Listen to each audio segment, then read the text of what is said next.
How's it going, everybody? If you are a resident here in Michigan and you have a home that's maybe worth $1 million, maybe more, or you're potentially looking at purchasing one, then this video is for you, because one of the most important things that you can do is make sure that you are protecting this investment properly with the right insurance. And you obviously might be wondering how much the insurance will cost for $1 million home. So today I wanted to go over some of the factors that will impact the cost, give you a general price range, and then just also go over some of the basic coverages that you should be considering when you're looking into a policy like this.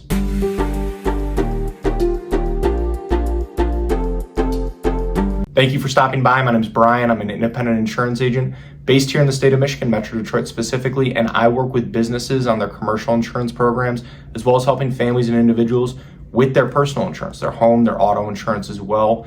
My goal with this channel is to pass on a little bit of educational information to you so that you can make more informed decisions around your insurance, and then overall help answer any questions that you might have. So let's get into it. And before we get too far into the video, I do want to invite you to subscribe to the channel. And if you find this video helpful, useful, anything like that, please feel free to like, share, pass it along with anyone else as well. So first, one of the most important things that you can do for a home of this value is to make sure that it is accurately insured. This means that your dwelling coverage amount on the policy is based on the property's replacement cost value. The replacement cost is not the same as the market value, not what you could sell it for in today's real estate market. The replacement cost is what it would take to completely rebuild the home from the ground up if there was a total loss, and that would be using today's costs. And how is this replacement cost actually determined? It's going to be based on things like the year built, the square footage, the construction type, how many bathrooms you have, if you have a finished basement, and then if you have any sort of high-end finishes or customization, special features of the property. This will also factor in. And then adding on to this, you also want to make sure that you do have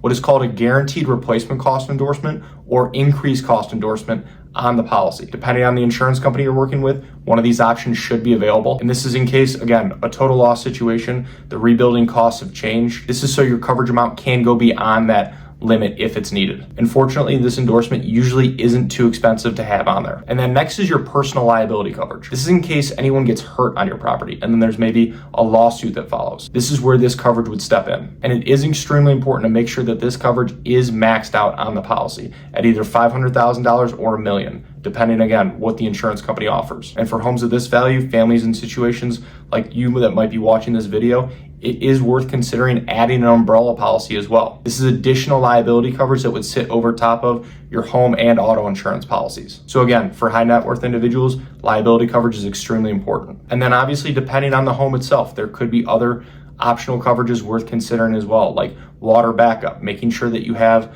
enough ordinance or law coverage if you have an older home, and then service line, equipment breakdown. And a lot of times insurance companies will offer maybe a certain endorsement package that you can just add on and have set amounts for these coverages and then adjust them if needed. And then it's also important to note, if you have any expensive items like jewelry or art that you want to schedule out on the policy, make sure these are accounted for. A lot of times policies will have set limits for what they'll pay out for a jewelry claim. So if you have something like that you want a specific amount of coverage for, definitely make sure that you take that into consideration. Now, when it comes to the actual cost of the policy, there are obviously a variety of factors. One being the actual replacement cost value of your home. This will most likely be the biggest driver of your premium. But then also things like the location of your home, how close it is to a fire hydrant or a fire station, the age of your roof, if you've had any prior claims, and then your insurance score. These will all factor in a little bit differently for each insurance company. But for a general range for a home insurance policy here in Michigan, you can typically expect on the low end it to be maybe around $4,000. And this would be if you have maybe a more basic policy, all the way up to $10,000 plus. And this would be per year, and obviously will depend on your exact home,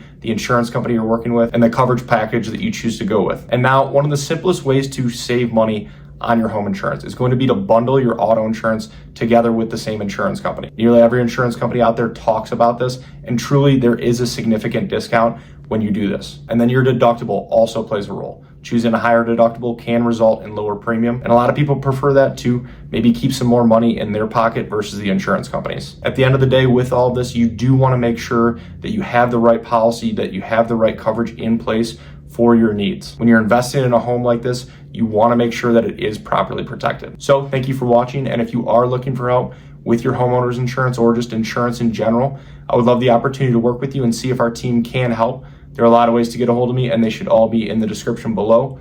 Please feel free to text, call, email, fill out a contact form, whatever's easiest. And if you have any other questions about insurance, please feel free to either reach out directly or leave them in the comments below. I would love to help answer those as well. So thank you again.